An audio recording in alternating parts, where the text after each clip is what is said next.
പൊന്മുരളിയേന്തി നിൽപ്പൂ ഇന്ന് ഓമനക്കണ്ണൻ ശ്രീലകത്തായി.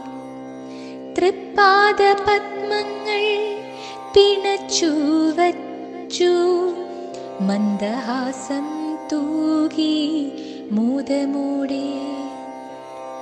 തൃപ്പദത്തിൽ തള അരയിൽ കിങ്ങിണി കാഞ്ചനമാല്യങ്ങൾ പൊൻഗോപികൾ. കൈവള തോൾവള മിന്നിടുന്നു കാന്തിയോടെ ഇന്നു ചാർത്തിലായി. മകുടം വർണ്ണ വനമാലകൾ ബാലഗോപാലനു